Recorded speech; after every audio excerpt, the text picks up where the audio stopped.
Furacões, terremotos, incêndios, o mar recuando. São tantas coisas estranhas acontecendo, não é mesmo? Será que esses acontecimentos têm relação com as profecias bíblicas? Você já estudou as profecias bíblicas sobre os eventos futuros? Lembrando que artigos da internet e vídeos do YouTube não valem, hein? E filmes como Deixados para Trás também não servem. Aliás, esse tipo de filme é um desserviço para o entendimento das profecias bíblicas. Desculpe se você gosta, eu também já gostei. Sabe por que eu estou fazendo esse vídeo? É porque me parece que as redes sociais estão se tornando, para muitos, o local de estudo das profecias, né? Basta uma postagem com interpretações de um versículo associadas a certos desastres naturais que já aparecem expressões como a volta de Cristo, fim do mundo, profecias.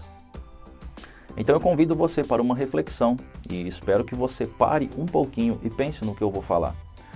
Se quiser comentar, então assista o vídeo todo, tá bom? Afinal, responder antes de ouvir é estultícia e vergonha, conforme Provérbios 18:13. Se você quiser receber novos vídeos, inscreva-se no canal e clique no sininho que tem aí do lado para receber as notificações. Você quer entender um pouquinho sobre escatologia?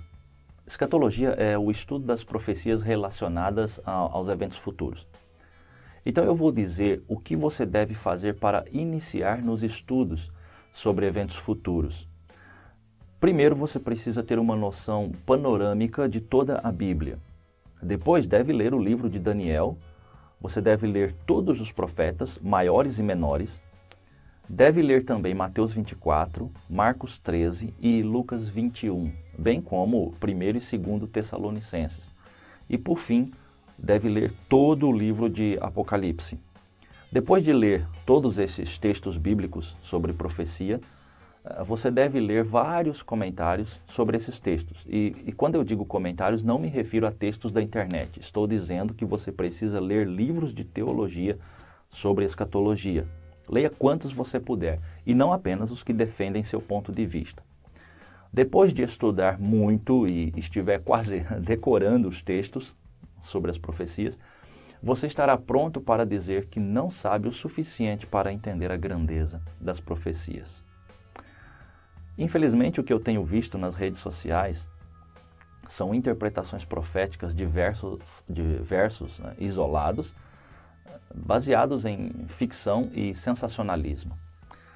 E antes de ir para os comentários me chamar de herege ou outros títulos, abre aspas, carinhosos, fecha aspas, coisa que sempre acontece quando você fala algo que vai contra o senso comum, pelo menos pense se você realmente já estudou as profecias. E eu digo isso porque quando você estudar as profecias, realmente descobrirá que não sabe o suficiente para dizer que tem razão. Eu estudo bastante e garanto que não tenho todas as respostas. Ou melhor, eu tenho poucas respostas. Você acha que eu não creio na volta de Cristo? Se você pensa assim, está muito enganado. Eu não só creio que Cristo vai voltar, como creio que já estamos vendo os sinais de sua volta. Mas eu entendo que as profecias, elas possuem uma sequência cronológica e por isso eu espero cada evento acontecer como eles devem acontecer. Basta um terremoto que aparece um post, a volta de Cristo. Acontece um furacão, fim dos tempos. E isso quando não aparece posts de má fé com cenas de filmes e efeitos especiais dizendo que são sinais da volta de Cristo. E o que me entristece é ver que a maioria dos cristãos ficam fascinados por coisas desse tipo. Isso só revela uma coisa, a maioria dos cristãos não estudam a Bíblia. Se você acompanha os noticiários, sabe que nessa data agora, que eu estou gravando aqui esse vídeo, está bem perto de estourar uma guerra, entre Estados Unidos e Coreia do Norte, que é claro, poderia gerar problemas para o mundo inteiro. Agora, imagine uma guerra nesse momento. Quais seriam as notícias nas redes sociais? Muitos e muitos posts sobre a volta de Cristo. Afinal, Lucas 21, 9 e 11 fala que antes da volta de Cristo haveriam guerras, rumores de guerras, nação contra nação. Ok, mas quando aconteceu a Segunda Guerra Mundial, houve o mesmo alvoroço. Alguns cristãos chegaram a dizer que Hitler era o anticristo e que já estavam na tribulação. Mas não era a tribulação e Hitler não era o anticristo. Se você ler a carta aos Tessalonicenses, a primeira carta, você vai ver que até eles estavam pensando que já passavam pelos últimos dias. E é por isso que eles escreveram para Paulo perguntando. Depois você lê a primeira carta de Paulo aos Tessalonicenses. E se fosse falar aqui do tal chip da besta, que está deixando todos alarmados? Olha, eu vou dar minha opinião aqui. Esse tal chip pode vir a ser a marca? Não sei, talvez sim. Mas a questão é, ele já é? É claro que não. E por que eu digo isso? Muito simples. A marca da besta só será a marca da besta dentro de um sistema particular em cumprimento a diversas profecias. Portanto, o chip pode ser, mas ainda não é a marca e talvez nem venha a ser. Precisamos entender as profecias dentro de seu contexto completo e não apenas em partes. Se você não sabe, o cartão de crédito que você usa, quando ele foi inventado, não disseram que era a marca da besta. E é claro que pelo estrago que ele faz na vida de muitos aí até parece mesmo coisa do mal, né? Mas veja como é perigoso falar sobre profecias, sobre acontecimentos, sem uma visão completa dos acontecimentos. Há muita especulação e isso deixa os cristãos confusos. Por exemplo, tivemos esse ano o furacão Irma, fazendo um grande estrago. E não demorou para aparecer em posts com o título A Volta de Cristo. Depois, terremoto no México, incêndios pelo mundo, e tudo são sinais da volta de Cristo. O problema é que desastres naturais acontecem todos os anos. Basta olhar os desastres naturais do ano passado ou de 2015, 2013, e você verá que é normal furacões nessa região onde está acontecendo e também nesse período do ano. Eu vou deixar os links aí na descrição das notícias e você vai ver. O problema é que nós nos esquecemos muito fácil das coisas e quando acontece algo terrível, ficamos chocados como se fosse a primeira vez. Eu sei que alguns desses desastres estão sendo mais intensos que outros, como por exemplo, o Irma foi um furacão muito forte. Mas você consegue lembrar de um outro desastre natural que foi bem pior que o Irma? Ninguém mais fala sobre o tsunami da Indonésia. Completou 13 anos agora. E foi o mais violento e mortal da história, com 250 mil mortos. Está percebendo como as coisas acontecem? Eu garanto para você que no mês que vem, você nem se lembrará mais do furacão Irma, até que aconteça algo devastador e os posts nas redes sociais comecem a chamar sua atenção novamente. Será que eu estou sendo ignorante?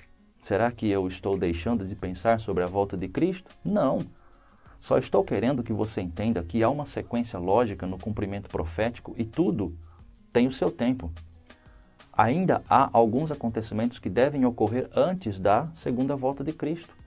Em Lucas 21, 25 e 28, deixa claro que os acontecimentos que antecederão a segunda volta de Cristo serão como nunca vistos, serão incomparáveis e não deixarão dúvidas. Então, logo em seguida, Cristo aparecerá nas nuvens com poder e grande glória.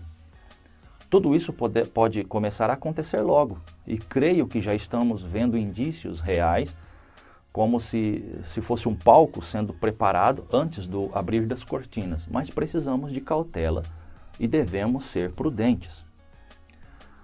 Deixe-me dizer em que momento eu creio que nós estamos vivendo, dentro dessa cronologia escatológica. Em Mateus 24, 6 e 8, Jesus diz que guerras, rumores de guerras, fomes e terremotos seria o princípio das dores.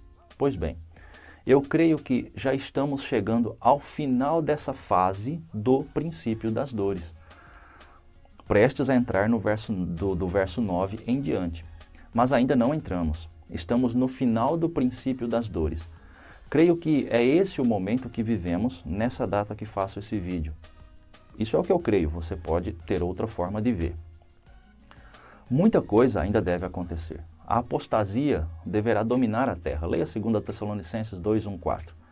E a apostasia é o abandono da fé. E, obviamente, só pode abandonar a fé aqueles que têm fé. Portanto, eu vejo que o mundo caminha para um esfriamento total em relação às coisas de Deus. Em Lucas 18 e 8, deixa claro a condição em que o mundo estará quando Cristo voltar. Lá diz, contudo, quando vier o Filho do Homem, achará porventura fé na terra? Deverá também se cumprir por completo o que Pedro diz em sua segunda carta, no capítulo 3, verso 3 a 4. Antes de tudo, que nos últimos dias virão escarnecedores com os seus escárnios, andando segundo as suas próprias paixões e dizendo: onde está a promessa da sua vinda? Porque desde que os pais dormiram, todas as coisas permanecem como desde o princípio da criação. Pessoas duvidando da volta de Cristo. E nós já vemos isso acontecendo, não é? Pessoas que cada dia mais duvidam da Bíblia e zombam da volta de Cristo. Essas postagens acabam fortalecendo esse sentimento. Cristo vem e até agora Cristo não veio. Meu alerta não é para você ficar displicente e em nenhum momento eu disse que Jesus não virá. Tudo pode mudar de hoje para amanhã e será ótimo quando Cristo voltar. Eu apenas penso que você não deve perder o foco principal da vida cristã, que é falar da salvação que há em Cristo. Você não conseguirá convencer ninguém a crer em Cristo através de sinais ou catástrofes, e essa não é a mensagem do Evangelho. O novo nascimento, ele só acontece através da pregação do Evangelho. E a pregação do Evangelho é Cristo morto e ressuscitado. Gosto do que Paulo diz, aliás, ali em 1 Coríntios 1, 22 e 24. Quando ele diz: porque os judeus pedem sinal e os gregos buscam sabedoria, mas nós pregamos a Cristo crucificado. Se você é cristão e tem certeza da sua salvação, apenas descanse e espere Jesus voltar. E enquanto ele não volta, fale sobre o perdão, fale sobre Jesus morto e ressuscitado, explique a condição do homem diante de Deus, fale sobre a ira de Deus contra o pecado. E quando as profecias elas se cumprirem e Cristo voltar, você estará com ele. Use suas redes sociais para falar da salvação e deixe os sinais e catástrofes e juízo com Deus. Ele tem um acerto de contas com esse mundo. Você e eu só podemos esperar e cumprir a ordem que nos foi dada em Mateus 28:19, que é: ide, portanto, fazei discípulos de todas as nações. Abraço, até o próximo vídeo.